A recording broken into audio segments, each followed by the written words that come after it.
A super afternoon to you wherever you are in the world watching us here on Eurosport. Stage 3 of the Tour of Turkey, Antalya to Al-Mali, the apple-producing capital of Turkey. It's absolutely beautiful up here at the finish, and it's not an easy one, that is for sure. Andre Greipel is in charge of their leader's jersey after avoiding the carnage of the crash yesterday.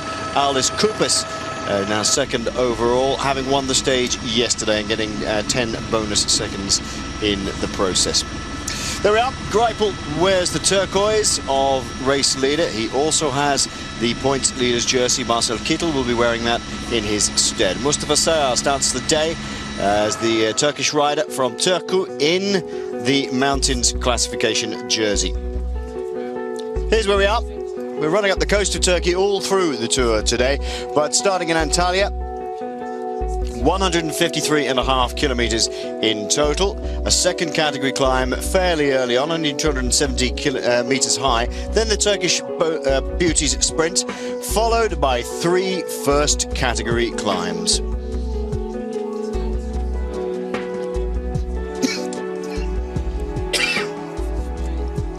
We finish in Al-Mali today. It's only 35 kilometers or so from the coast, or a little bit more than that actually, but this circuitous route that we take is pretty hard going for most of the riders today. This area is characterized by big, wide open river plains, beautiful countryside, although difficult for farming, very stony, and up to the mountains in Al-Mali, 1,820 meters, no mean feat getting up here. That's the profile of the day. The one sprint for the points comes later on after the second of the first category climbs, and Andre Greipel this morning in the leader's jersey, signing on. Beautiful weather once again. Really, this Tour of Turkey deserves to become bigger. Over the last 6 years, it's grown fantastically, and it just deserves to carry on. My first time actually here on site for the Tour of Turkey alongside Magnus Backstedt, and it's just fantastic.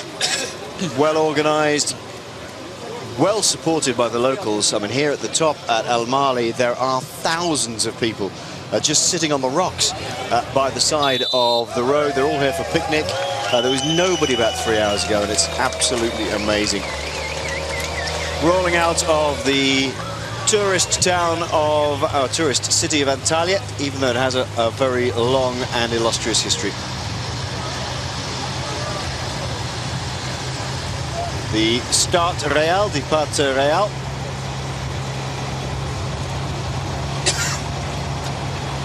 And out on the road, the temperature rising pretty quickly today. It's no easy stage. There we are. That's the sort of countryside that they're running through. First king of the mountains was taken by Bakirci of the Turku team. They're trying to protect that jersey, of course, with Sayar in the jersey. Second was Gretchen of the Turku team, so 2 teammates there. Then Maric, and finally the Colombian Robinson taking the 4th spot over the climb. This is the Turkish Beauty Sprint. And Moreno of Cajarual, Francisco Moreno taking the Turkish Beauty Sprint there, ahead of Stein Steels and Francesco Lasca.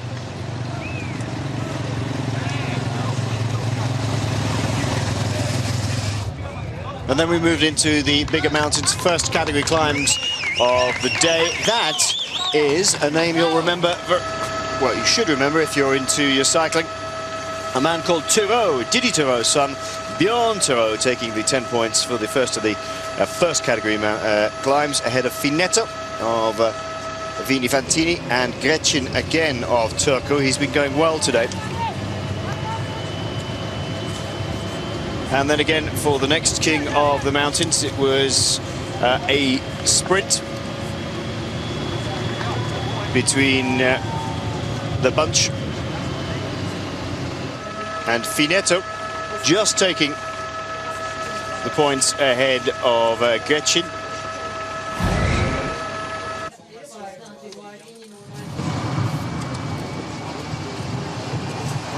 And now we're back with live pictures here on the Tour of Turkey Stage 3. Welcome wherever you are. It's fantastic weather today. It's brilliant. This is Andrea Gardini of Astana, the sprinter.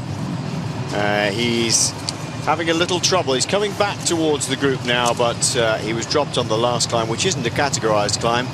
And they're running in towards the finish today at Al Mali. It's a fantastic finish.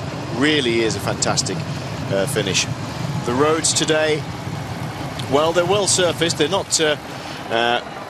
potholed or particularly nasty, but we'll learn a lot more about what it's like out on the road in just a second, because the great Magnus Backstedt, winner of Paris-Roubaix, of course, back in 2004, has ridden the entire stage for your delectation and education today. I'm not sure it was either delicious or educating for him, but it was hard work, the whole of the stage. You're saying today that the roads in particular, the surface particularly dead.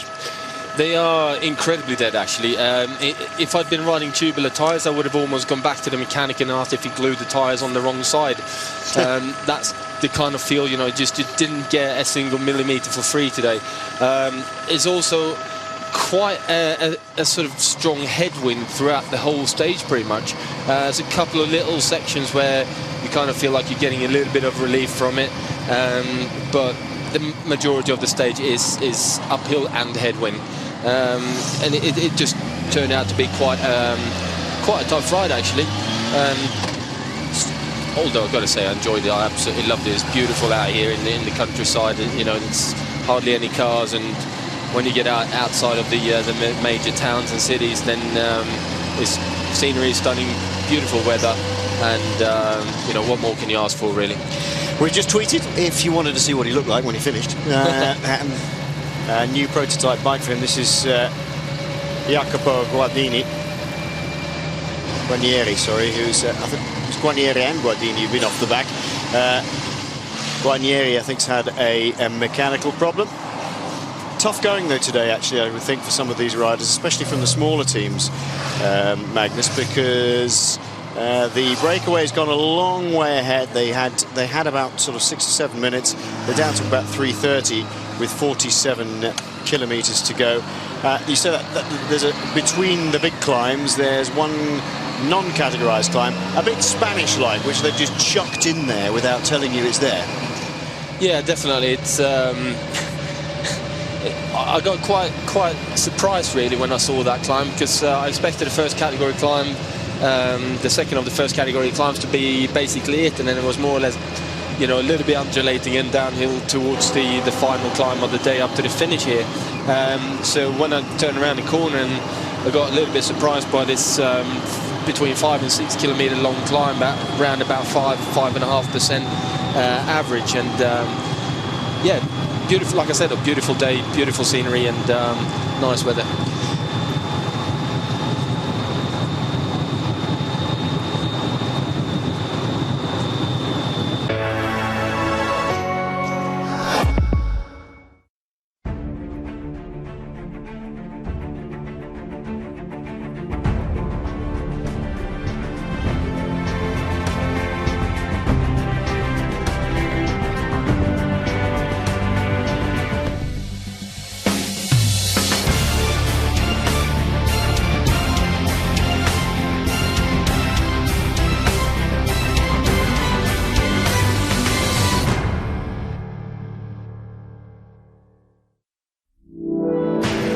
You have a dream, and you have the passion.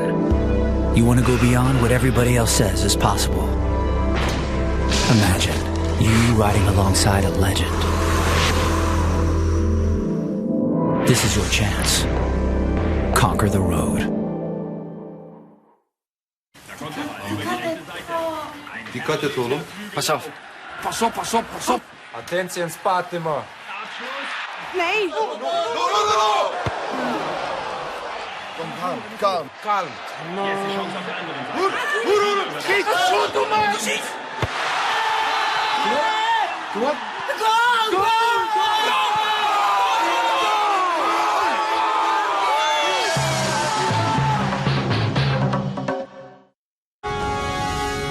Follow the score of your favorite team live and find the latest results and features with Eurosport's live score. Get Eurosport.com for your iPhone free. Every day sees full and expert coverage of sports news with dozens of articles and an easy one-stop video section that lets you live and relive the very best moments of sport. Follow all the scores, fixtures and tables live. Eurosport.com, the reference and sport apps available on the App Store.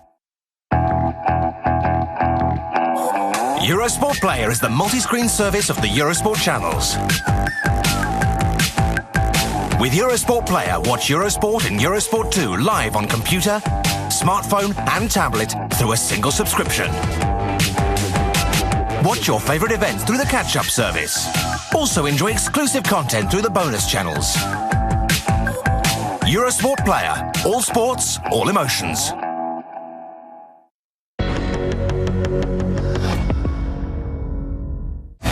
Swing time on the European Tour. The top tournaments from the continent's finest courses. The big drives and the birdie putts. And the men who make them. Golf from the European Tour. Wednesday night in the Wednesday Selection on Eurosport. Golf, in association with the Estoril Coast in Portugal. The Wednesday Selection, brought to you by Rolex.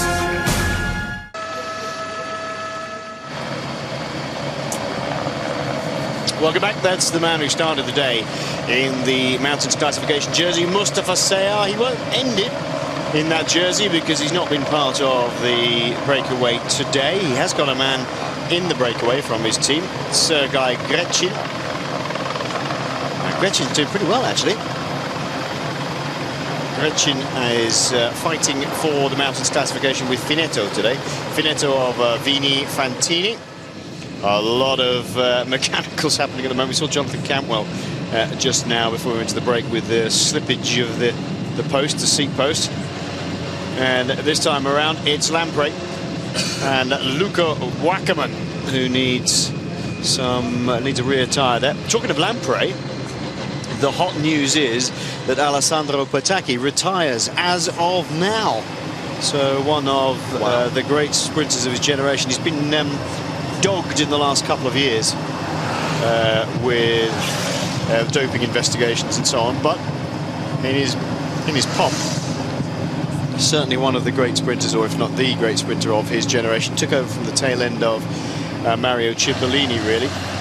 Slightly more versatile than Cipollini as a sprinter, but I think that's about right for him. It's just time, huh? I mean, he's getting up to that age as well, where it's definitely starting to be time to think about retirement. And if you're struggling, you can't find your form, and you're not really producing the results that you want to do, and that you sort of require from to be happy and to keep on riding your bike. Then at some point, enough's enough, and you just got to pack in, basically. So, I wish Alessandro all the best in the future, because to me he's always been one, a true gentleman sprinter, and I've always admired his way of sprinting. He's always, just done his thing, dead straight lines, and never really got into any argy-bargy as such in the sprints. No, he's certainly not a scrapper. If anything,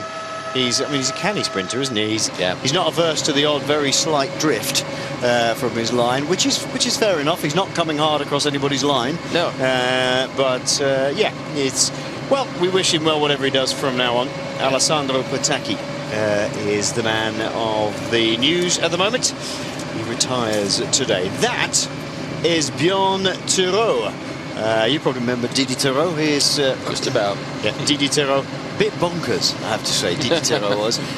But Bjorn, his son, is particularly good, actually. He's showing an awful lot of talent. He's got himself into the breakaway today. A day for a breakaway to get to the finish? Not sure.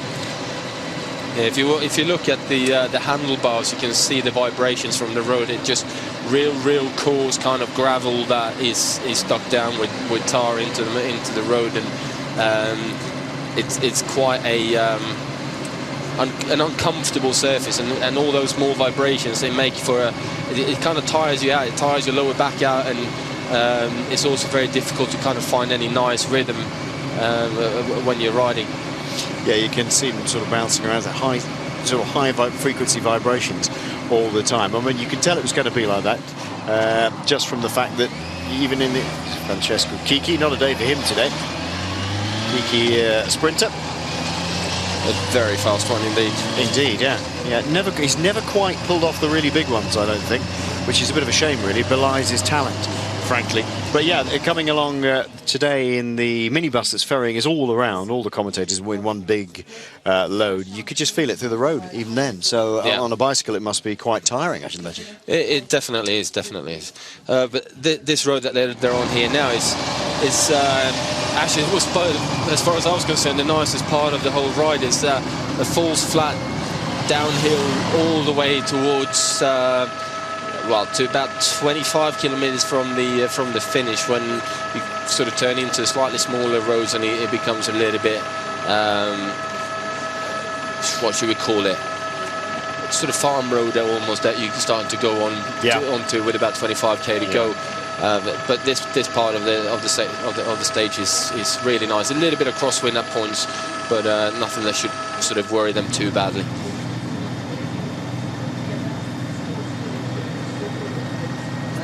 Well, a bit of a crosswind. Now, not surprised the Colombians are working hard today. We'll look at the runners and riders and the favourites in just a while. But after we've taken, should we say after the next commercial break? It's probably a good thing to do. But I'm not surprised the Colombians are working. They have several riders. One in particular we'll talk about, I'm sure, who could do a very, very good job today. This whole area, this beautiful, beautiful area flanked by high peaks, really difficult mountains at their very height. But this is all market gardening here. Very stony ground. You see great piles of stones outside these polytunnels here, so they can cultivate them. It must be pretty hard going.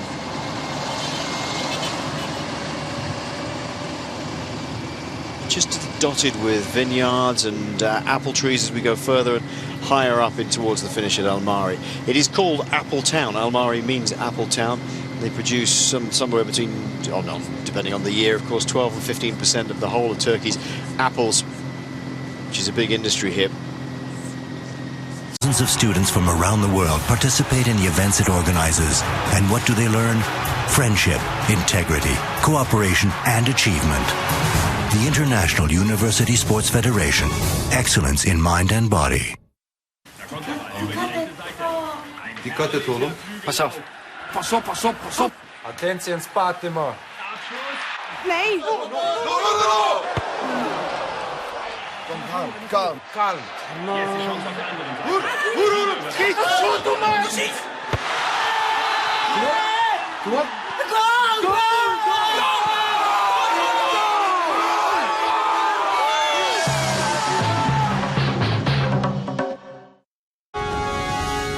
Follow the score of your favorite team live and find the latest results and features with Eurosport's Live Score. Get Eurosport.com for your iPhone free. Every day sees full and expert coverage of sports news with dozens of articles and an easy one-stop video section that lets you live and relive the very best moments of sport. Follow all the scores, fixtures and tables live. Eurosport.com, the reference and sport apps available on the App Store.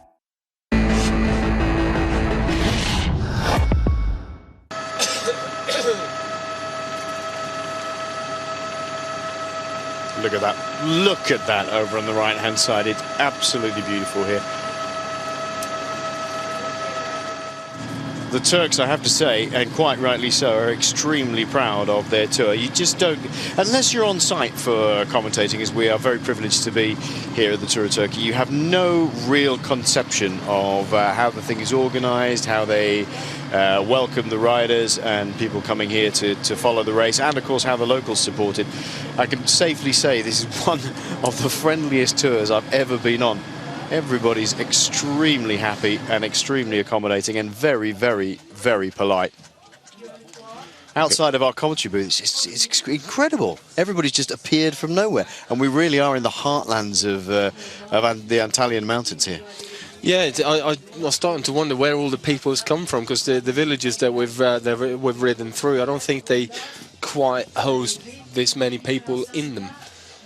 Well, you see, I mean, this is the 49th presidential tour of Turkey, so it has some sort of tradition, but you see races that have come along in the last 10 years or so, like Qatar and Oman, and they're still getting that reputation. They're still having to push it very hard within their own countries, and the locals are starting to get used to the idea of bikes being used for sport rather than sort of getting from A to B, if they ever use bikes in the first place. Yeah. Here, it's just packed, and we're looking at a big rocky outcrop, very much, you know, very much scrubland on top of these great huge rocks. Yeah, Magnus has just got the camera up. He's going to take a picture of it and tweet it all for you. It's just thousands of people. It's just wonderful. Look at that. This is Antalya. And a lot of people talk about going to places like Mallorca to ride bikes, and that's really well set up. But you know what? I reckon here would be pretty good. In fact, I might come out here with a touring bike. Just do a little bit of nothing like these guys are doing. Just nice and steady, but it really is fabulous. Passing through the lands of Antalya. This is where for those of you who study ancient history, this is where the Delian League was. Back in the 5th century BC. All this area, the Mediterranean coast of Turkey, because it was Asia Minor, was all very much Ionian, and then later on Hellenistic, and then Roman colonies, and then Byzantine, of course. But this is with the heartland of what we call the Delian League, where all these little city-states in this area, little states around the Turkish Mediterranean coast, what is now the Turkish Mediterranean coast, all got together to form a confederation against the Persian Empire, which was knocking on their doors. There was a big hoard of treasure found here in the mid-80s illegally, and it turned up in America, and the Turks fought long and hard to get it back. They have got it back now. It's actually displayed in Antalya. Look at this. Well, what more could you ask for? If you're settled back watching this on an afternoon back in the UK or wherever you are, this is just beautiful. Tell you what, I am going to be a bit greedy then. I'm going to ask for a really, really interesting, full-on attacking kind of racing finish to the stage. I think you will do today. Let's have a look at that. Let's have a look at the finish itself, and then let's have a look at the main protagonists for a win today, because there's no really massive climbing stars here in the Tour of Turkey. In fact, there's more sprinters than there are climbers, but there are some good climbers in here, and they could really ignite things because they've got a chance. Well, they do have a chance today to make a name for themselves and show off what they can do. And let's not forget there's some big races coming up with, you know, what a lot of the guys, should we call it, slightly smaller or lesser type of climbers and riders who are looking for selection for maybe Giro d'Italia, maybe you know, Tour de Suisse, and so on. And with that, you know, it's a good opportunity to show what you can do on this kind of a climb today. Have you got anyone that you picked out as your sort Well, I was just about to say, let's have a look at the climb itself, and then that may sort of give us an advantage. The climb, it's fairly shallow to start with, isn't it? It's a really nice winding climb, maybe even 4 or 5%, and then with about 3k to go, up it goes. Up from about 10 kilometers, when you hit the 10 kilometers to go banner, it sort of kicks up a couple of times, reasonably steep ramps, and then it levels out from about 7 kilometers to go up until about 5 kilometers to go is not too steep, so nice and steady climbing. Yeah, steady climb, yeah. And then it levels out again to probably about 4, maybe 4 or 5%, up until 3 kilometers to go, and that's where, you know, everything breaks loose. It is just a brick wall to go up. Yeah, it is a wall, isn't it? It's horrible, horrible, horrible. And they're very tight hairpins as well. I mean, I know the trucks have had real difficulty getting up here, but they are tight hairpins. That, when it just goes into the sort of 4 kilometre mark, or just under that, it turns sharp right, and then you've got a short stretch, a left-hand hairpin, and then a right-hand hairpin, and I reckon there, wallop, somebody's going to go. Yeah, I think you're going to have to wait a little bit longer, though, because it is probably a bit too far with the gradient that we're looking at.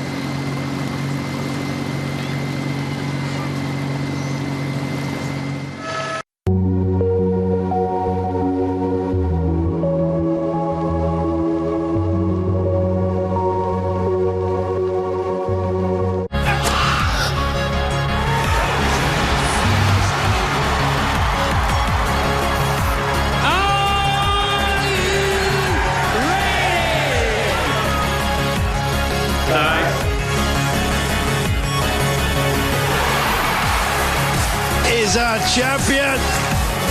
Well, for a man who shows very few emotions, he suddenly wakes up to the fact of exactly what he has achieved. Look at that! Perfectly delivered, and he's just said goodbye to everybody. A magnificent ride, brilliant win. The Rocket, Ronnie O'Sullivan. He has to be mentally strong himself, as you say, which he is normally. And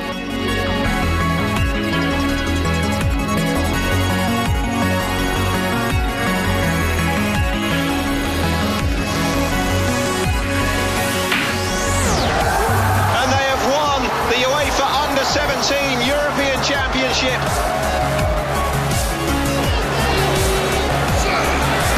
Yes, he can. It's fizzed in again, and that is the opening goal, this time for Germany. Outstanding action. Extreme emotion. That's May on Eurosport.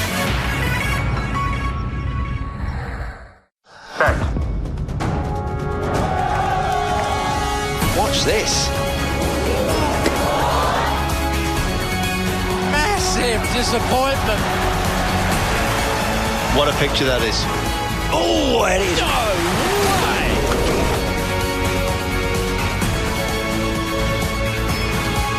Can you believe it? Emotions are high.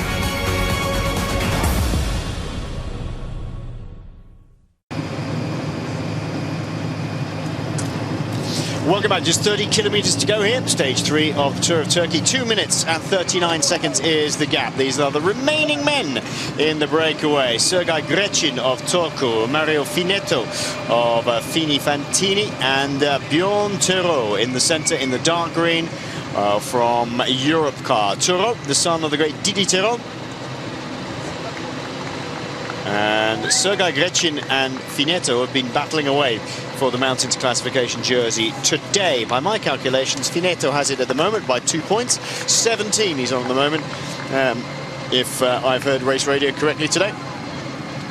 And Grecin is on 15. But those two essentially at the top of the table. 2:36 is the gap with 29 to go. They'll certainly, I think, get to the bottom of the climb by themselves without the peloton getting to them, and whether they get to the top is another thing. We were just talking about the climb itself. About 4 kilometres or so, starts to get really hairy. Magnus has ridden up it today. Just talk us through it from the bottom upwards. Well, we get into some really narrow roads pretty much after this intermediate sprint here that we've just gone through, and it just gets tighter and tighter, and we start going slightly uphill, probably about 12 kilometres to go to the finish line.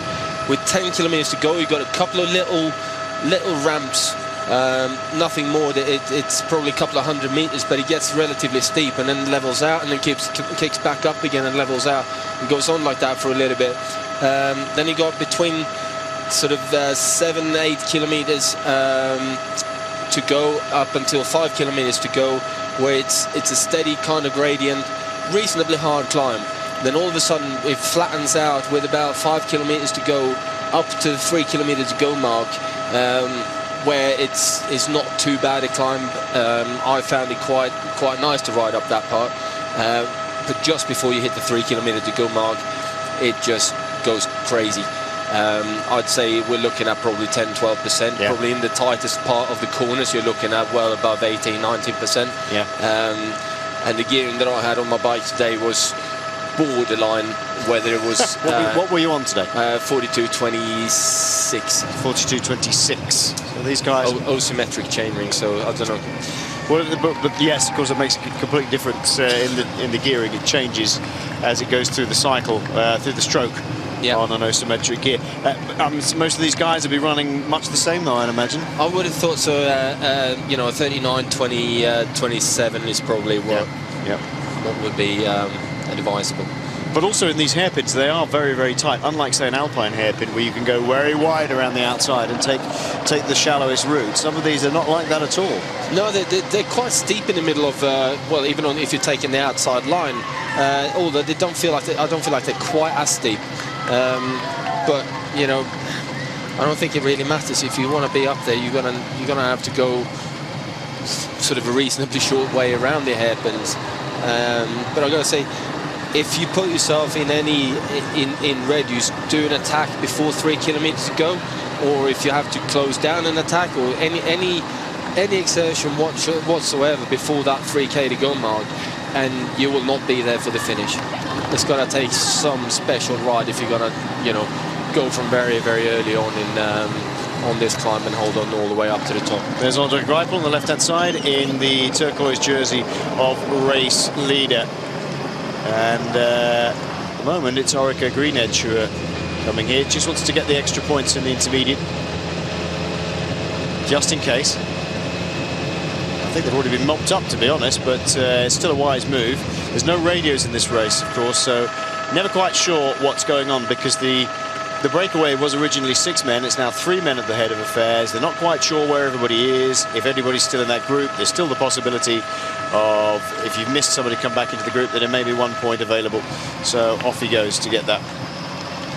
Krupista lying second overall, and he's got the green points jersey on today on the left-hand side of your screen. It's pretty tight here coming through. This is El Mali itself. Look at the crowds, fantastic. Absolutely fantastic. This is really not just the apple growing centre of Turkey, but there's a big, big wine industry here as well. They thrust, terrible life it is up here in Turkey, who thrust a bottle of wine in my hand before I came into the commentary box and said, this is what we make round here.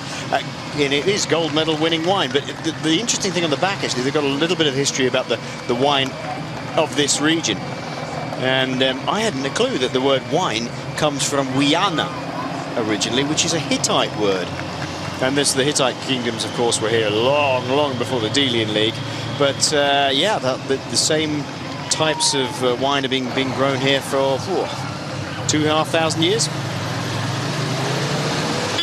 Timothy Duggan sitting at the back. He was early in the breakaways in the American Champions jersey, right at the back here. Small, wiry, very tough little rider, Tim Duggan. I'm a big fan of Tim Duggan's. He was early in the action, but I think he's suffering now. Yeah, he's had some tough luck over the last couple of years as well, and in crashes and you know, injuring himself quite badly. So you know, it's just nice to see that he's back out there again. He's quite an aggressive little rider, and you know, I spent a year together with him on Slipstream. Back in 2008, absolutely awesome guy. Well, they're heading up towards the mountains up ahead. Don't worry, they're not going up quite as high as the snow line, but just look at it. Stunning, absolutely stunning. We'll take a short commercial break before we get to the climb itself. 2:28 is the gap now, 25 kilometers to go.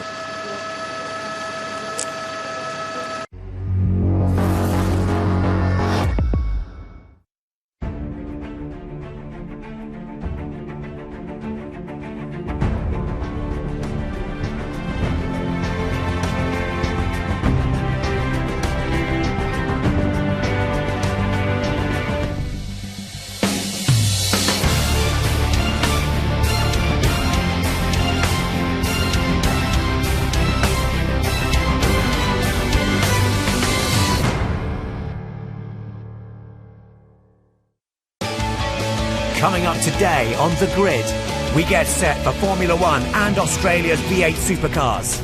Meanwhile, check grid1.tv for the very best motorsport news and videos on the web. Available on PC, tablet and mobile. It's all at grid1.tv. Dealing with the challenges ahead requires focus, concentration, and a will to succeed. The International University Sports Federation, representing 163 countries, promotes sports values in tune with the academic spirit. Thousands of students from around the world participate in the events it organizes. And what do they learn? Friendship, integrity, cooperation, and achievement. The International University Sports Federation. Excellence in mind and body. You have a dream, and you have the passion. You want to go beyond what everybody else says is possible. Imagine you riding alongside a legend. This is your chance. Conquer the road.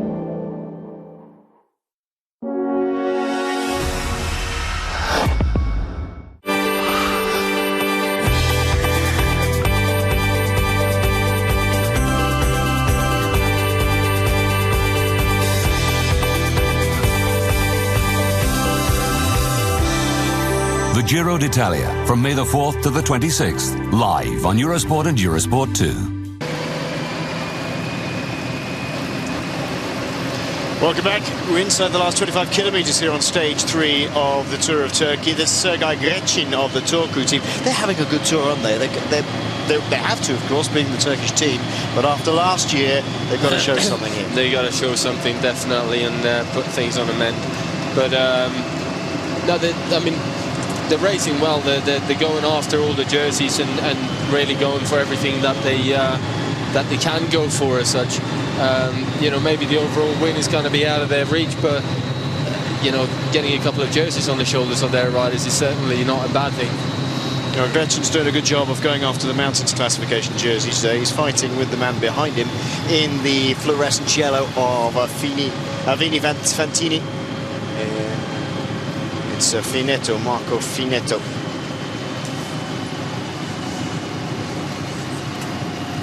Impressed with Bjorn Tiro. He's doing well as well. Now Britannia Sesche have taken up the pacemaking on the front here. One of our good friends Geoffrey Lecatre riding for Britannia. Well, Lecatre is not a bad climber. I think a bit steep for him today. Renaud Dion might be somebody they're looking at. Who knows? Well, he's got quite a kick on him as well. Nice to see Indira Netap up here as well, on the left-hand side of your screen when you come towards the front. Let's have a look at some of the riders you think might do well today, Magnus. I've got a number down here.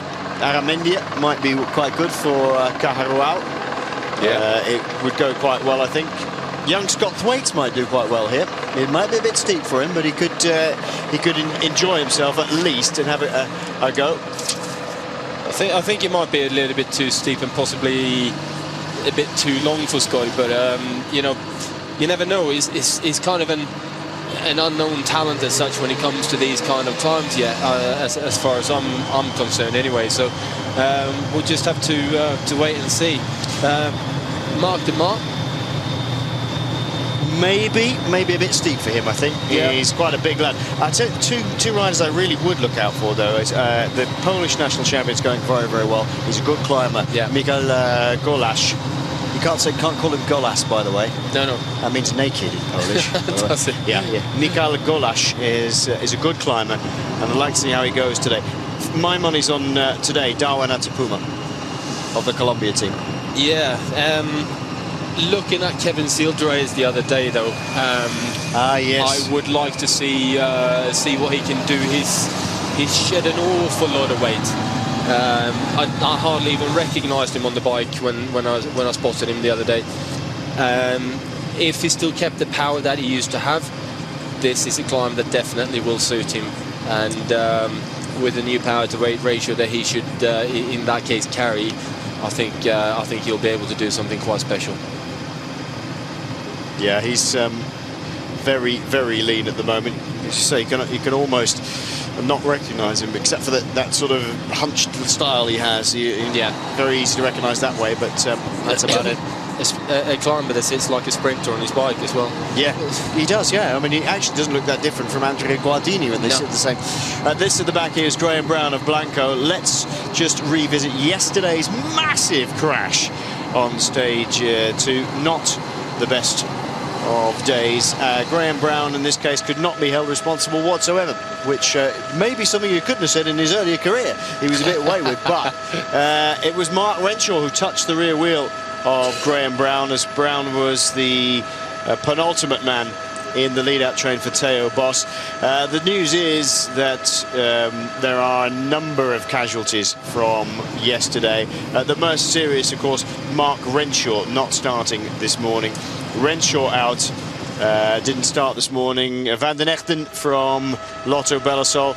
Bos didn't start. Renshaw with injuries to the neck, broken collarbone. Van den Echten also a broken collarbone. Bos, massive hematoma on the left leg of that. Didn't finish today though. Napolitano, I'm not surprised about that. Steels from Crelan Eufany. He hasn't finished today so far. So there's a... I'm not surprised about Napo got caught up in that yesterday, and today's not his sort of day anyway. No, it's not. He's feeling a bit sore. He's looked at today and gone, hey, I don't want to do this. It's not good for me. And he's decided to stay at home. Well, he's never been a fan of the climbs, definitely. It's a shame because he looked quite good yesterday. He was in a good position. Yeah, he was going quite well. And I mean, I'm a bit, you know. I quite would have liked to see him get through these mountain stages, because there are more stages for him to excel on, and you know that's a problem with Napolitano. He's a one-trick pony. He does just about do motorway bridges, and that is probably as hilly as he gets in his world. Yeah, absolutely. The world of Napo, extremely flat. Yeah.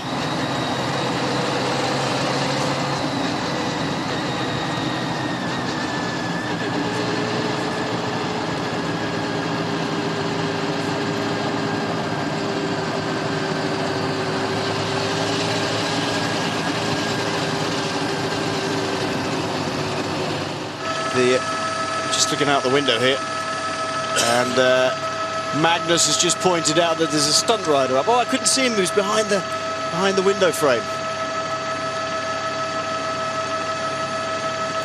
The crowd at the finish here on stage 3 being right royally entertained. Only they all come out for picnics. And I hope you saw the picture that Maggie tweeted. But there's one of the Red Bull trials riding stunt team, or the trials riders, out on the rocks above us as well. I couldn't see him because the window frame was in the way, but now I can see him. 20k to go for the peloton, 19 kilometers to go for these three men. They've had a good day today. Sergei Grechin, the man waving his hands around there. For Turku, Marco Finetto at the front here. They're still working well together. They're taking big turns on the front, but just look at the scenery here. Fabulous.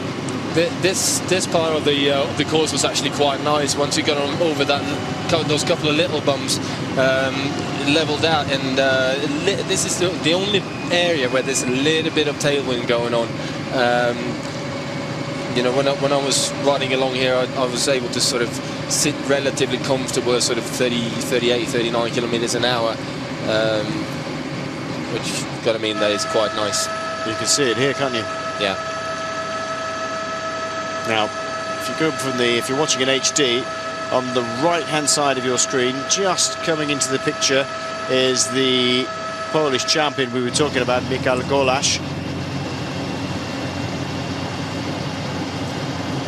And still sitting back, nowhere to go at the moment, not worrying about getting up towards the front at the moment.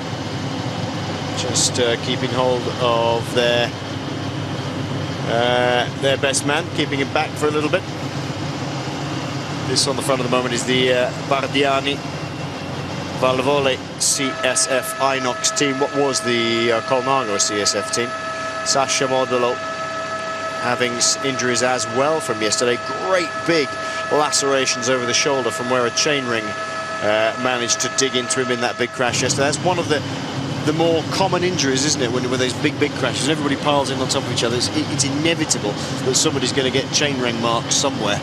Yeah, you tend to get them quite often, and unfortunately it's part of the game when you're coming into sprints like we had yesterday. It's quite narrow, everyone wants to be there. The stage hasn't been too hard, and certainly the last sort of 20 kilometers hasn't been too hard because it was a headwind. Everyone was sitting on the wheel and recovering and finding it quite easy to follow the pace.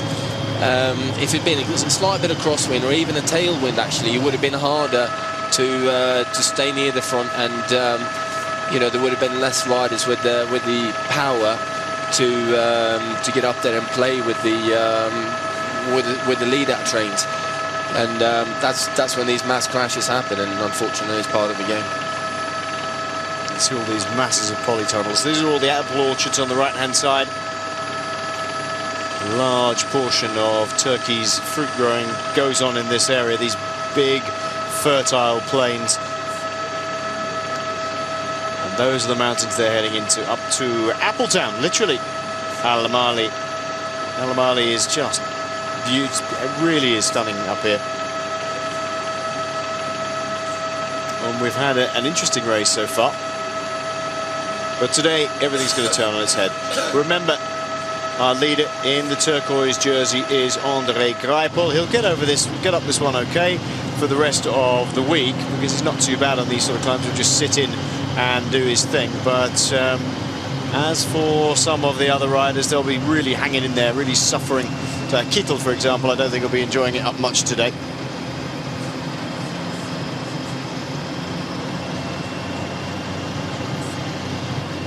Renshaw out, Boss out. A little bit of tidbit of gossip about Renshaw going around. Well, at the moment. there's gossip going on Twitter here that Renshaw is going to rejoin CAV next year, Omega Pharma Quickstep. So well, he's not really made much of an impact as he's a sprinter himself. No. Amazingly, you know, it's one of the most difficult things to do, is go from being a top-class lead-out man to being the sprinter in your own right. You obviously have to be fast. There's no question about it. But by the time you get in there, you've got to find the feel for the sprint. There is a different way of delivering the power in an outright sprint as such. And you know, if you haven't got a lead-out train there to deliver you, which you know you're not going to get straight away unless you are something special or have managed to basically create your own team, then you know you're going to have to fight your way through it, and it's not an easy thing to do.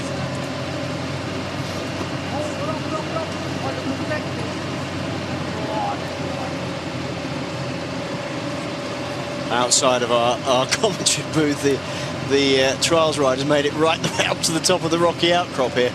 People are scrambling up to watch him. Fantastic to see. I tell you what, it's completely stunning out here.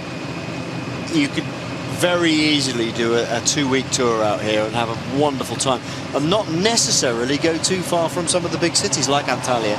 We're not amazingly far here. Some of the roads might be heavy for racing terms, but if you're just poodling around on a touring bike or a mountain bike, I got to say, when you're saying heavy for racing, they're not any heavier than the southern French roads. No, you know, when you're getting down there to the Cannes area. Oh, they're horrible down there. Yeah. They are proper sticky as well down there. 14 kilometers for our 3 breakaway riders. They are at the back here. Marco Finetto of the Vini Fantini team. What was Farnese Vini beforehand, same kit. In the middle from the Turku team is the Ukrainian Sergei Grechin. And at the front, son of Didi Thurot, it is Bjorn Thurot, the really tall, good all-rounder and a good climber, actually. They've all been doing quite well. But Bjorn Thurot is the man in the dark emerald green of Europe Cup. Yeah, you could easily do a 2-week tour around here and not go that far from anywhere, which is amazing. And the mountain biking around here must be spectacular if you can find the right if you can find the right trails. It's going to be absolutely awesome. I think I may be coming with bike in tow. 50 seconds only now for our 3 breakaway men. 14 kilometres to go. We're almost at the bottom of the climb here, though, now. Yeah, we're not far at all. He actually starts going a little bit uphill. Once you get out of this village, you start sort of gradually climbing. Go over a couple of smaller bridges, and then basically that's it. You start the proper climb. Well, I'll tell you what, if there was a race designed to make me feel the love for bike racing and what it goes through in terms of geography again, then this has been it. Really, really lovely. Incidentally, I know I put something out on Twitter the other day. Many people misinterpreted it. I am taking some time off after this. This is the last race I'm doing until the Tour de France. I've just moved house. There's been a lot of life changes for me, and I want to spend some time away for a little bit and rediscover the absolute passion for doing it. It's going to be a great Tour de France. You will be in good hands for the Giro d'Italia with Declan Quigley and Sean Kelly. But this is my last race until the Tour de France. Well, that's the plan anyway, to come back at the Tour de France. Haven't had any long breaks apart from sort of winter ones since I started a decade ago, so forgive me if I take a little bit of time off and bed myself into the new house. 13 kilometres to go. 36 seconds, and they're really speeding it up. As you say, this is the sort of farming roads we're getting into now. Yeah. And you can see they're starting to put the pressure on into the bottom of this climb as well. Omega Pharma Quick Step. Yeah. Omega Pharma now putting the hammer down just a little bit. Michał Golasz is the man I think they'll be working for. The Polish national champion. He's in good shape and he's a good climber too. I'll tell you what, we've not mentioned Sergio Son at all yet. We hadn't got around to getting through all the people. There's 3 guys in there who can climb very well. Rémi Poriol, Jonathan Hiver and Brice Fellieux. Yeah, definitely, and certainly on a race like this with the level of climbers that we have available to us. Whoop, problems. I think there might be an issue with the bike there, yes. Yes, very possible. Just waiting at the side of the road, one of the Colombians. Which one is it? That's the problem. Can't see. I think it's... I don't know who it is, actually. My man for the day is Atapuma. Darwin Atapuma.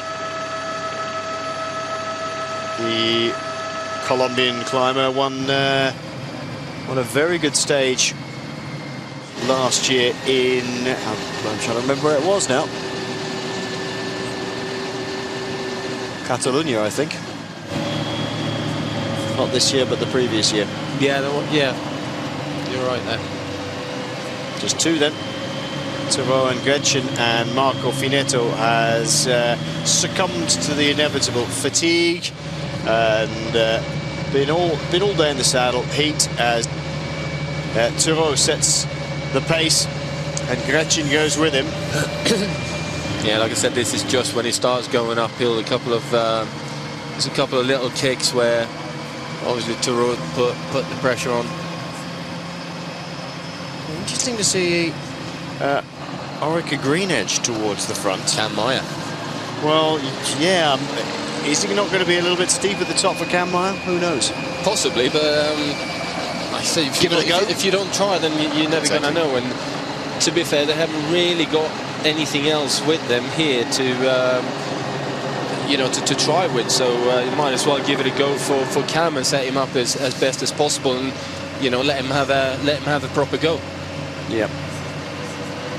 Sure as eggs is eggs. They're not working for Thomas Weitkus, I can tell you that now. Yeah. Here we go. Sergio Son coming to the front. They've got Brice Fellieux, Jonathan Hiver and Rémi Poriol, all decent climbers. Brice Fellieux lying 3rd here. Super tall. And the entire Bardiani Valvioni squad deciding, well, not the entire one, but a lot of them going, wow, fair enough, that's our day done. Yeah, well, if you're not going to have anything to do with this with the general classification or with the stage win today, then you might as well just ease up and sort of save your energy, because if you've got a teammate who all of a sudden decides to ride themselves into the top in the general classification, then you're on the front tomorrow. So I don't necessarily disagree with that, just sitting up and backing off at this point. You know, that's, if I made it this far in the peloton, I would have done the same thing. Puncture for one of the Lampre riders. Yep. Can't quite make out who that is. Front puncture. And thank you, Sam Allen, reminding me it was Trentino last year that Atapuma won a stage in. Yeah, very good stage as well. He won. Looked like Recchesi actually, who had the puncture.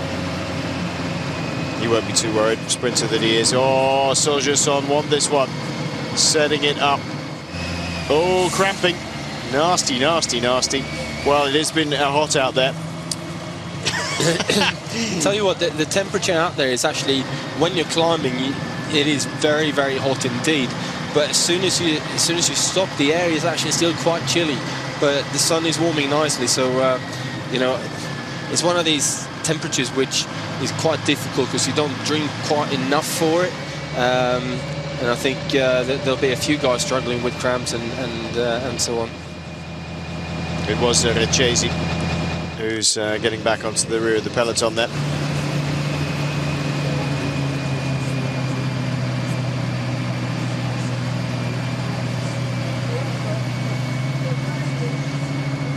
Well, he's persisting, is Bjorn Tyrrell.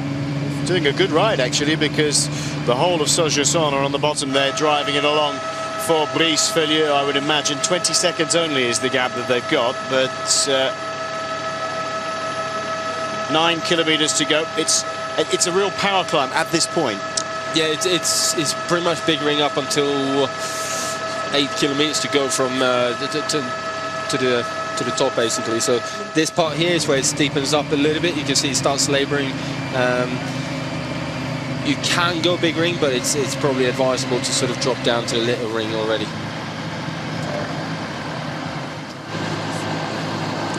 Oh, problems now here for Aponte. And we'll start shedding riders one after another. They'll just come flying out the back of the peloton. There's no way they can keep up. That is Bececchi, who took the early second category climb just to try and keep out the save. Vincenzi Reines of the Lotto Belisol squad. Good sprinter, Reines, good strong sprinter roadman. Not his forte, this sort of stuff.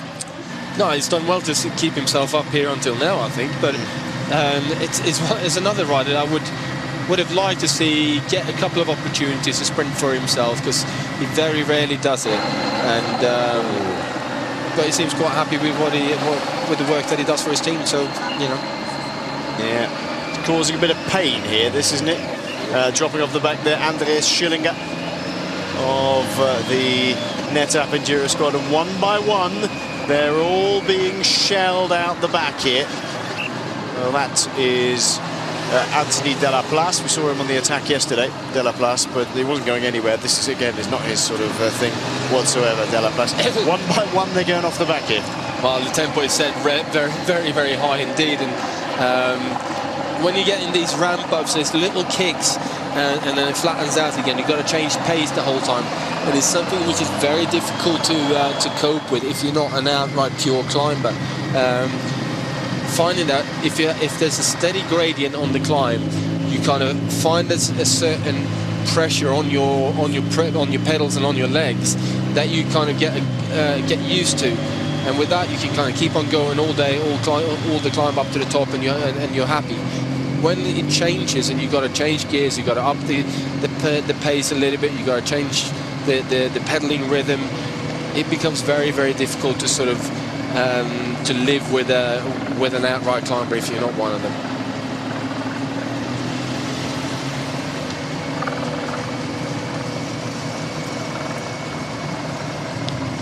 Tyrrell, father of this man, Bjorn Tyrrell. big star back in Germany was Dad. Whoop, there we go, into the little ring and into the lower gears, sorry. André Greipel still hanging in with the big group. He gets over this, he gets up this sort of stuff okay, doesn't he, Greipel? He's not a sprinter who just goes flying out the back door immediately like a Napo. No, he's not in, and you know, this is good work for him for looking forward towards the Tour de France and the likes. You know, being able to sort of sit with these guys up here now, it kind of gives him that a good training and also a little bit of confidence on the climbs as well, which sometimes is all you need to sort of, when you get to the Tour, then be very comfortable in the gruppetto and not have to stress about things. But he's just a very strong man, André Greipel. I think a lot of riders now, or some of these riders in the bigger teams, really using this quite well. For this Talabardon, another man who's not too keen on the climbs, used this race pretty much as a good preparation for the Giro, and then there's other riders like Greipel who'll just sort of start honing their form upwards from now onwards until the Tour. But look at this, there's what, 1, 2, there's about 30 riders in there? Yeah, if that, yeah. If that, yeah. Yeah, it's I think Greipel has had his, you know, a little bit of a break after the sort of early part of the Spring Classics, and this is where he comes back into it and starts building his form back up again towards the Tour de France. And you know, it's nice to come out when the weather is the way it is today, and you know you're reasonably certain it's going to stay like that, then it's a good tour to do, to sort of sit there and get, you know, you're shedding a couple of kilos of weight, and you're enjoying it because you don't have to wrap up and be dressed like you're going, you know, hiking in the winter. Arango of the Colombian squad there really are now in 1s and 2s as Bjorn Terreau is just about to be caught. It's Cofidis now opening up a little bit more pace. And Omega Pharma quick step, looks like Serge Pauls, who's another man who's good for this sort of climb. A bit steep at the top, but he's got the power to put the hurt on some of these riders as André Greipel starts to feel the pressure. He's not a small man, is he? No, certainly not. But all it comes down to is the power to weight, and once you have that, you know. Good move by Serge Pauls. Yeah, I think so, definitely. Put a bit of pressure on whatever's left in this group here as well. And well, nobody really seems to want to take the initiative to try and take it over at the front, because it has been Soja-Son that have done all the pace setting into the bottom. They've shed, well, what remained of the main peloton. Brice Felieux is all by himself now. 1, 2, 3, 4, 5 back in the white there. The very tall man with the white shoes on, white helmet, white and green outfit. He's got no other teammates around him. Good to see Mustafa Sayer in there, wearing the Mountains classification jersey, but Serge Pauls has decided that now I'm going to go by myself. Yeah, it's a big move, this. Well, there's nobody responding. They're all looking at each other. They either can't respond or don't want to respond. As one of the riders from Europcar now thinks, well, you know, they can't let them have it all his own way. But like I said, if you need to have something left in your legs by the time you hit that 3 kilometers to go, and if you put yourself out here now, then either you need to have a teammate there to back it up for the finish, alternatively get a big enough gap that you are comfortable that you can hold on for the win anyway. But Pauls is a very strong rider. Big ring then. This is a section here where it levels out a little bit. And you come up to a right-hand hairpin and starts going back uphill. There's Kevin Sildrevez now just closing that little gap between 4 or 5 riders, including Brice Felieux, and just getting across to, he's got a teammate up ahead already. Kasheshkin, I think. Yep. Yeah. Andrei Kasheshkin now firmly ensconced back at Astana and pushing on here. Greipel. Well, they're going to see if they can close this gap on that. but nobody's really wanting to take up the initiative. They're all weaving across the road, not that keen on taking up, as you say, Magnus. It's a very, very steep last 3 kilometres. If they shoot the bolt now, there's nothing left. There won't be anything left, and it is that steep that you will struggle to recover as well. And you know, most of these guys now, they're just going to want to hang on and wait for and do one big hit. Mustafa Sayar in the red mountains classification jersey there, right in the centre of your shot. Good to see him in there. Sildraez has made that gap now. He's sitting right behind the tall figure of Brice Filiu. Filiu in the green and white there. Looks like he's labouring quite a bit. Yeah, he doesn't look happy, does he? Well, actually, some of them, a lot of them don't look particularly happy at the moment. No, it's not an easy climb by any stretch of imagination.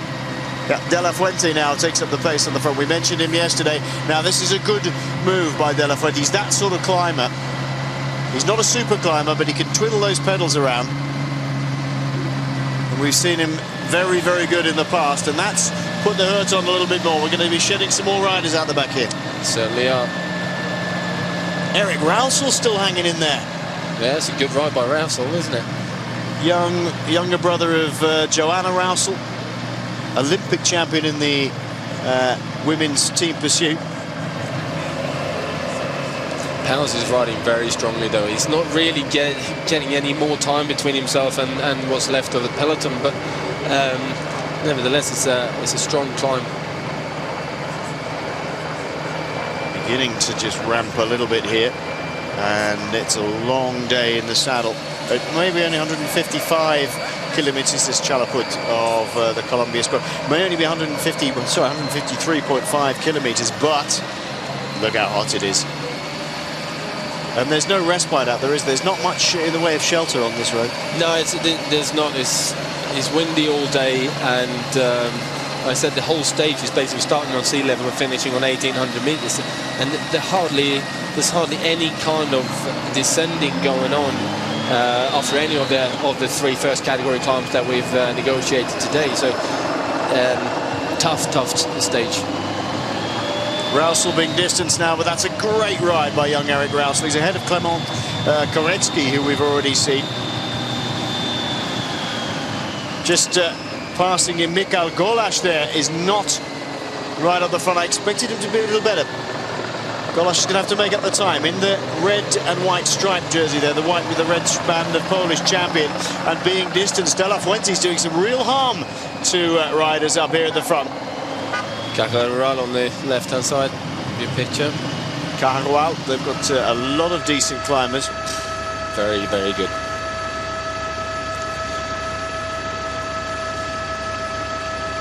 Five kilometers to go. Still about a kilometer and a half or so until it gets really, really nasty, but little twiddling of those pedals going on at the front by Cajarual. Serge Pauwels, he's really making everybody suffer to try and bring him back though.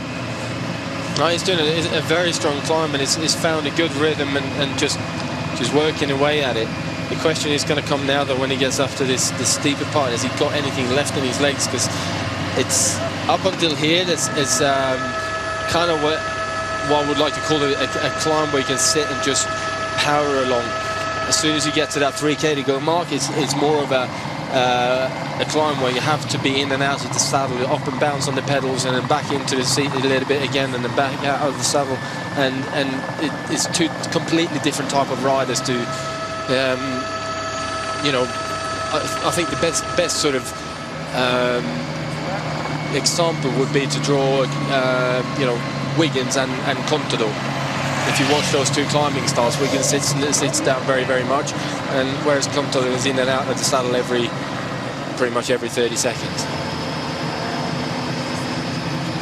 It's a pretty small group now. De La Fuente is doing a great job. He is. And Sayar is just hanging in there really well in the red jersey. It turns quite a big gear, considering he's climbing. He's quite a small man.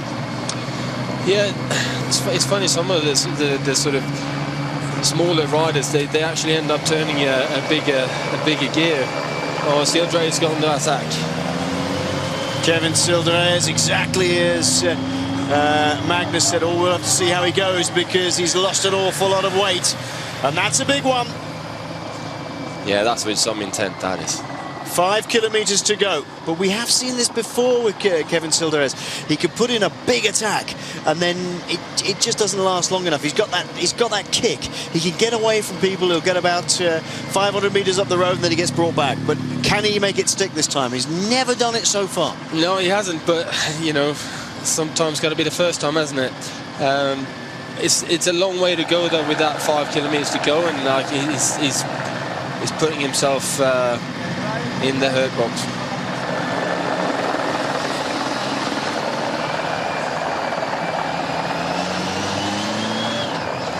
David de la Fuente completely off the back now. He's spent. Kevin Cilderez, he's got that bouncing, ungainly style of he just pumps away at the pedals. Always looks to me as though his bike's too small for him, but he just hammering away on there.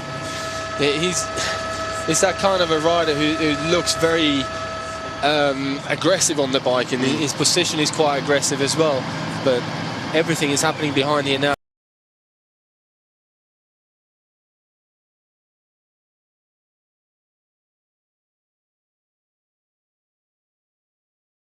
Strong ride. Yeah, fantastic. Behani, we've seen him ride very, very well. Daniel Behani. Serge Pauwels is starting to hurt a little bit here now. Yeah, Pauwels is going to be caught, I think, fairly shortly, because we're getting to the steepest part of this climb, and I'm not at all sure that it's over yet, because there's still riders here looking at each other. But it's not the steepest part. Great ride by Behani here. But there's still a bridgeable gap. Oh, it's very much a bridgeable gap. This is definitely not over. Well, Europe car have had a good day so far. Put Behani up there now, and they had Thero. This is where it starts to ramp up. It's just around this corner. It looks lovely. You think, great, this is going to go up for a little bit more in a nice steady pattern. But suddenly, after this right-hander, it then takes a very nasty left-hander. There we are. That's exactly what we're looking at. This looks great here. Wow, wonderful. He's get caught by Cilderez and Behani. But the next bend is where it's an absolute killer. And Bahani's looking upwards, thinking, right, maybe this is my chance now. Yeah.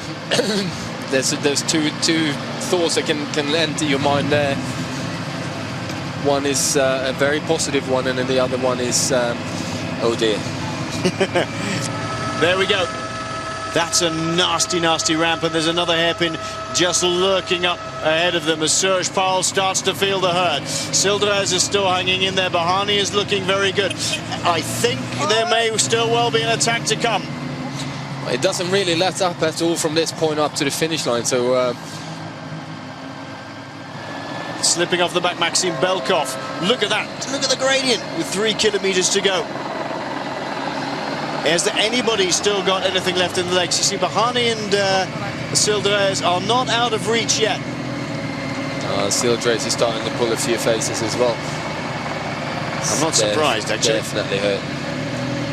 No, it is incredibly steep. You can almost see Behani's front wheel popping through the corner there. More attacks. Serge Son deciding that having done all the work earlier on, they're going to try and mix this one up. This is anybody's race now, Magnus, out of this group of 15 riders. Look at this. There's not even any sort of structure to it. Everybody's just pinging off here. But Colombia have got a man in here. Well, you know, when the climb gets this steep, it's almost like you have one pace that you can ride at, and that is it. I'm actually quite amazed that I'm seeing these guys trying to attack and just putting themselves out there. But once you attack, there's no way of recovering, so you can't go too hard. You've got to sort of almost drag yourself away from the rest of the guys. If you just go almost like a punchy type of sprint effort for, even if it's 20-30 meters, you're gonna put yourself into trouble, and you will not recover from it. Behani's doing a great ride, the Eritrean. Spectacular ride, first year at Europcar. We've seen Tekla Heimanot, his fellow countryman, doing a fabulous ride. It's about time some of these very, very talented African riders are given their opportunities, and this is a great ride. Sildre is still hanging in there. They're not that far behind. I think the Saxo rider is Jay McCarthy. And we've still got a rider from NetApp Enduro in here as well. Oh, look. The Turkuman, Mustafa Sayar, is thinking, I'm going to hang on to this. I'm going to give this, I may not hang on to the jersey, but I'm going to show some sort of real intent here in my home tour. That's a very, very good move. Very strong. Look at the way he's riding across the gap. He's taken 2 riders with him, but that's strong riding. It certainly is, but look at the gear he's turning over. He's at least 1 or 2 gears bigger than anyone else around him. I'm supposed his legs hasn't snapped in half.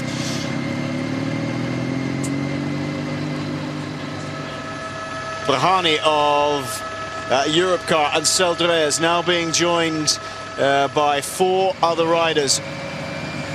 They still haven't put massive daylight between themselves and everybody else. They're going to have to up the pace a little bit. Brahani's turning, still twiddling away at that gear. Sildrez is still hanging in there.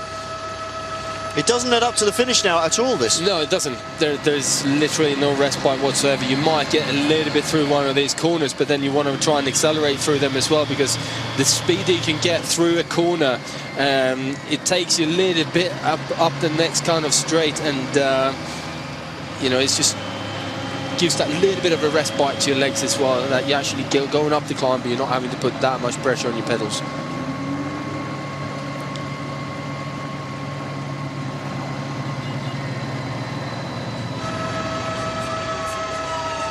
Just hanging in there, and that's Atapuma is the Colombian in here. My pick for today. I haven't seen him so far, but now this is splitting apart behind. They're trying to make, there's the leading group.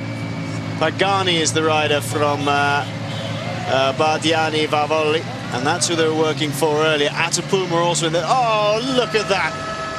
Oh, that's just evil. It is pure evil. That's what I said when I rode up it. Just to give the viewers some sort of idea, these guys are racing up at this speed. What was the speed differential of you riding up to them? Quite a lot slower than this. I mean, it's hard to tell exactly how fast they're going, but I'd definitely be a lot slower than this.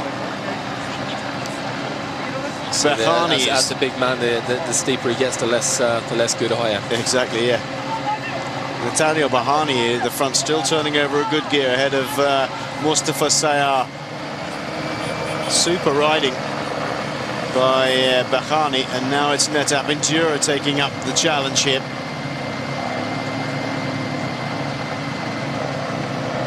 Just try and close that gap. Still riders hanging in there. Actually, if you put, I've noticed this before, if you put Bahani, it's Pagani I think has dropped it. If you put Bahani into a computer with an auto spell, it comes up as behave. And there are probably a few riders thinking that exactly right now, actually. 2 distinct groups, and there's not much gap between them, though. 7 seconds with 2 kilometers to go. Mustafa Sayar takes up the riding on the front.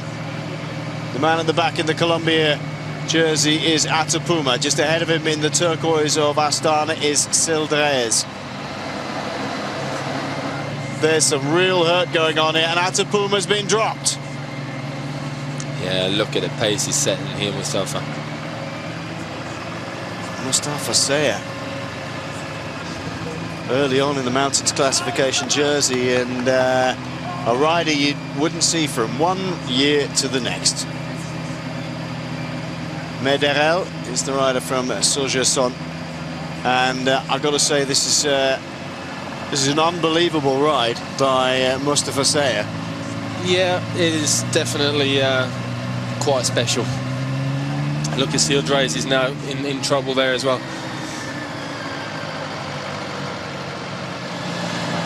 Real pressure. Cameron Myers in that group as well. Yep, Cameron right at the back. Pimenta is the rider from NetApp Enduro in this second group on the road.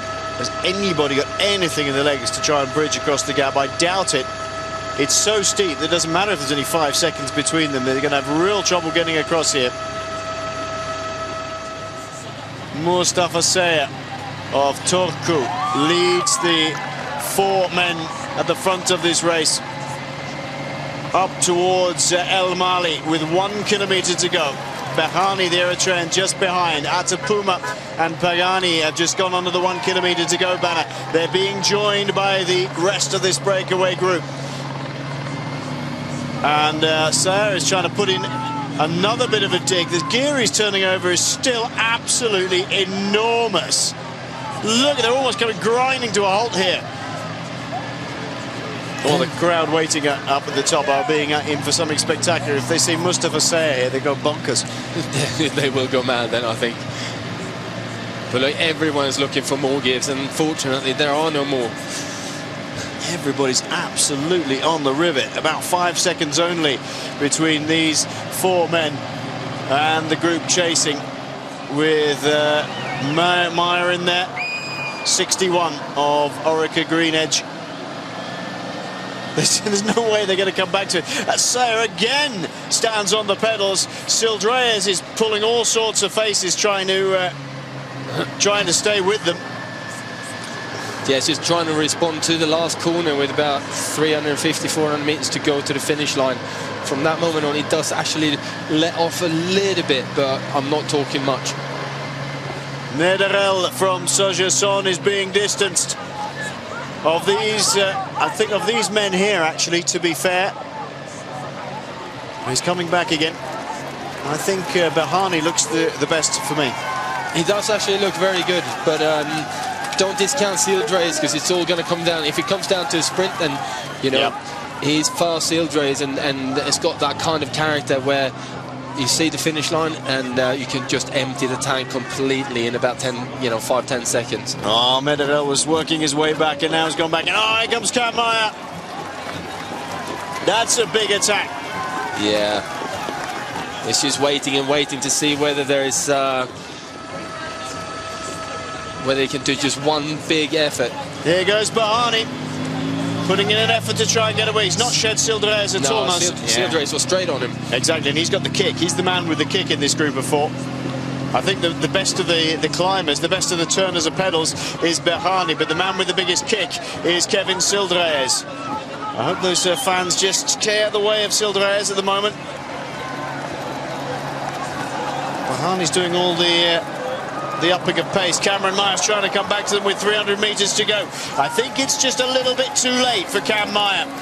Still, it's a good late attack though, and he's putting himself up there within a shout for the general classification in the next couple of stages. Just a shade under 153.5 kilometers. Look at the side wind that's blowing in here.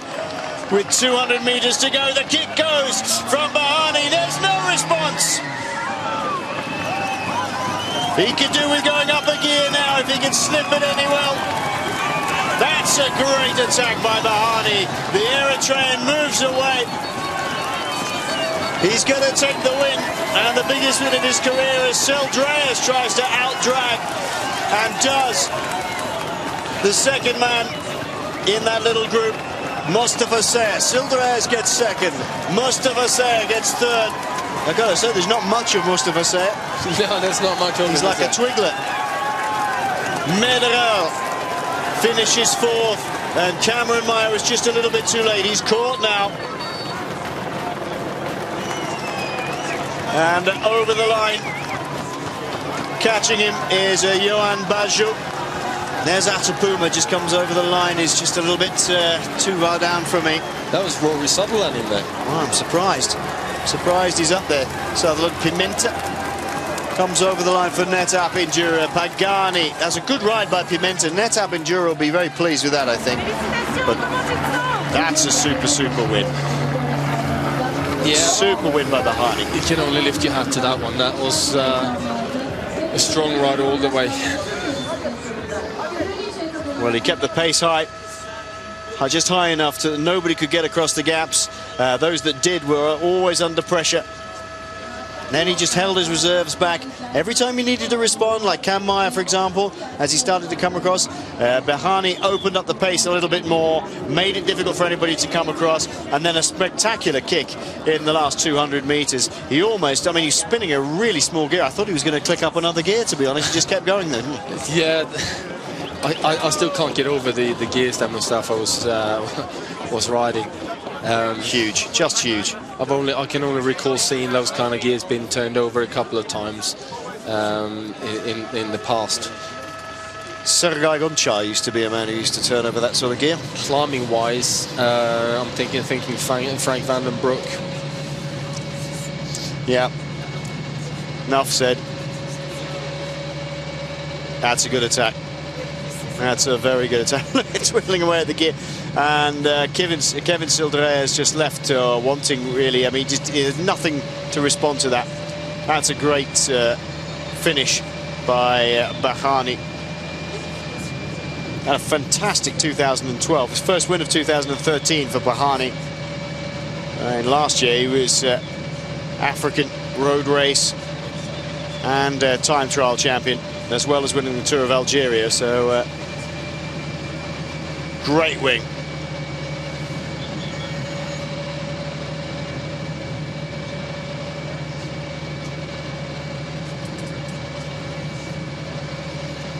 Well, finally, after all the time that they've been talked about as the rising nation of cycling, the Africans are coming. Not just the South Africans, but from all over Africa now. Behani, Tekla Haymanot, Gabat just did a fantastic win in the Tour de Taiwan, and he's followed by close neighbour, the Eritrean Behani, here in the Tour of Turkey, and that is great to see. It certainly is great to see, and I like the fact that, you know, cycling, he's just getting out to sort of new countries that we haven't necessarily seen in the past on the sort of top end of the European circuit or the world circuit. And all you can do is just, like I said, lift your hat and awesome ride. Nathaniel Behani takes the win, 6 seconds ahead of Kevin Sildré. Mustafa Seya, 6 seconds also. Then Mederel, Bajo, Rory Sutherland. Well, hats off to Rory Sutherland. Kammeier, Florian Gilou, Darwin Atapuma 9th in the end. Brice Filieux really struggling. Look, 1 minute and 10 seconds down. Didn't make it. Saint-Gerson really tried hard. But that's the finish. Look at all these people watching. Fantastic.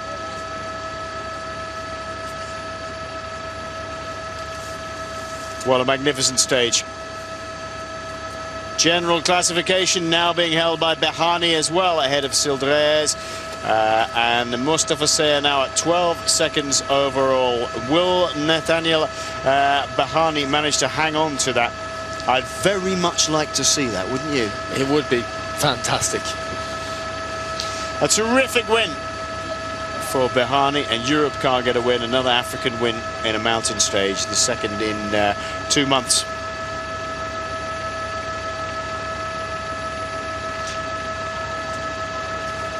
Well, tomorrow's stage from Gocek to Mamaris. Just one climb in the day. A second category mountain climb coming with 50 kilometers gone, but terrific win for Behani. Let's see if he can hang on to that tomorrow. 147 kilometers only. 1400 CET. We may just hear a little bit from Behani before we leave you, but I hope you enjoyed today in spectacular style. Great racing. Nope.